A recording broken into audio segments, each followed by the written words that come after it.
Qué difícil es entender en profundidad las palabras que pronunció Juan el Bautista cuando vio a Jesús. Estas de, este es el Cordero de Dios. Créanme que tengo ya un buen rato pensando, inclusive intentando hacer este video para tratar de transmitir una idea profunda, una idea, no una idea nueva porque ya la tenemos, pero realmente en profundidad qué significa esto. Y creo que no vamos a alcanzar a entender, pero quiero dar como algunas pistas por las cuales ustedes pueden seguir profundizando y meditando, inclusive investigando acerca de esto. Es complicado porque requiere tener mucho conocimiento y claridad de la cultura, del momento, de la simbología, de lo profundo que esto es, inclusive de la antropología, de qué significa esto humanamente, no solamente espiritualmente. Empecemos diciendo que desde hace tiempo la cuestión de los sacrificios, inclusive en muchas culturas, es muy general. El hecho de que para yo no sufrir algo que posiblemente merezco, ofrezco esto para poder yo seguir viviendo. Y hay sacrificios de muchos, inclusive en las culturas modernas nosotros hacemos sacrificios de algo, de tiempo, de un esfuerzo, de algo que me gusta, para poder tener una cosa o poder sentirme limpio de una cosa que a lo mejor merezco. Me voy a sacrificar, es una palabra común. Desde aquí ya estamos metiéndonos a un campo un tanto complicado que requiere mucho la ayuda del Santo Espíritu para ir comprendiendo. En aquel tiempo, en algunos de los rituales, bueno, pues tenían el chivo expiatorio, un animalito al cual le imponían las manos en un acto de creer o sentir que las culpas personales o los pecados se pasaban a ese animalito y de alguna manera lo sacrificaban. Lo perdían en el desierto y muerto el chivito se acabaron los pecados, o al menos era el intento. Después el cordero es este animalito que desde en el Antiguo Testamento fue utilizado para ser sacrificado y con la sangre pintar el dintel de las puertas en el Antiguo Egipto. El día señalado porque el ángel del Señor iba a pasar y en el lugar donde no estuviera esa sangre, donde no hubieran hecho este ritual, pues iba a entrar el ángel y iba a matar al primogénito. Entonces, desde entonces, en el tiempo de la Pascua, era un recordatorio de tomar un corderito con unas cualidades muy meticulosas. Tenía que ser un animal sano, completo, no tenía que ser como las obras, tenía que tener cierta edad y tenía que tener todo una manera de presentarlo al templo de una manera muy digna. Inclusive tenía una hora específica donde se sacrificaban estos animalitos. Podría ser, dicen que alrededor de las 9 de la mañana había una serie de sacrificios y cerca de las 3 de la tarde, que es la hora que coincide con la muerte de Jesús, no por casualidad, sino porque une toda la simbología. En este aspecto que diga Juan el Bautista, este es el Cordero de Dios.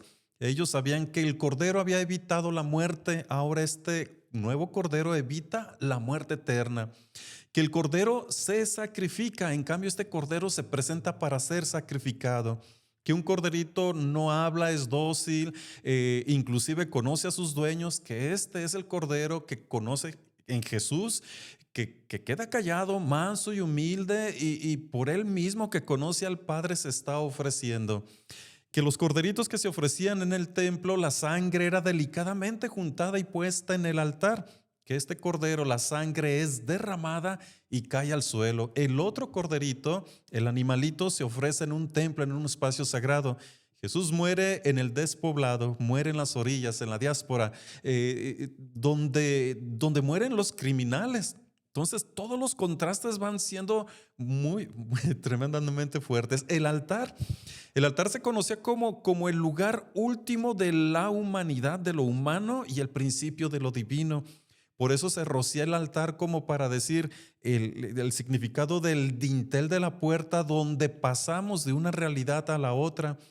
Cambio, el altar que elige Jesús es una cruz donde se toca lo humano con lo divino y ahí están fundidos. Y es otra vez el significado es todavía más profundo cuando vamos relacionándolo. En la muerte de Jesús, el día se dice que en ese tiempo y en ese momento había en el templo de Jerusalén enorme cantidad de sacrificios de corderitos, porque estábamos en la semana de la Pascua, algunos hablaban de miles o de cientos de miles. Entonces, el templo estaba lleno de sangre, el altar estaba bañado de sangre por el sacrificio que estaban ofreciendo. En cambio, en las afueras se está ofreciendo el sacrificio de Jesús.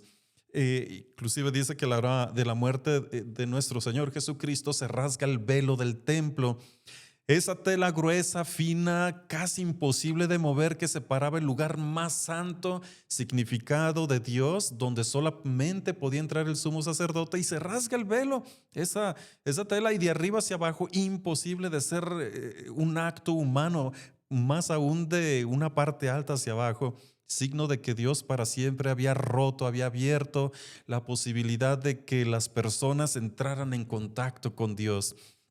Eh, por lo tanto, no es nada simple, no es nada sencillo, no es nada superficial que Juan el Bautista declare a Jesús como Cordero. Seguramente quienes lo escucharon, pues es como para un escándalo, o sea, cómo el Cordero, cómo es esta persona, cómo Él nos va a quitar los pecados. Nosotros tenemos un ritual, nosotros tenemos una manera simbólica en cual Dios nos salva de la muerte. Y ahora Él es el Cordero de Dios. ¿La muerte de quién? Que quita, pues, aquí dice, el pecado del mundo. Inclusive Juan no dice los pecados de las personas, sino que viene a dar sobre la raíz de la fuente del pecado. Creo que es un evangelio y les invito mucho a que investiguen, que busquen, que se llenen sobre todo más y más en la meditación, porque no solamente se trata de un acto intelectual de entender, sino de muchas veces ponernos de rodillas en un templo y decir: Señor, tú el Cordero manso y humilde, que fue en contraste con los corderitos que morían de manera rápida, limpia, hasta con dignidad. Tú fuiste sacrificado de la manera más dolorosa, de la manera no callada, sino como un espectáculo para los demás, no de una manera, porque los judíos decían que el corderito debería de ser sacrificado de una manera rápida, limpia, cuidar la sangre. En este otro caso, de tú como cordero de Dios, fuiste de la manera más brutal. Entonces, lo que denuncia allí no es del sacrificio que Dios quisiera como sediento de sangre, sino denuncia y pone en manifiesto la brutalidad humana al matar a alguien que no merecía, que no tenía culpa. ¿Qué es lo más cruel que se ve ahí? No el que muere por la manera en que lo hacen, sino quién lo hace, y queda en evidencia. Me viene a la memoria los hechos históricos del rey que mata a su hijo, y en cuanto lo ve muerto, llora desconsolado porque habla más de quien lo mata que de quien muere.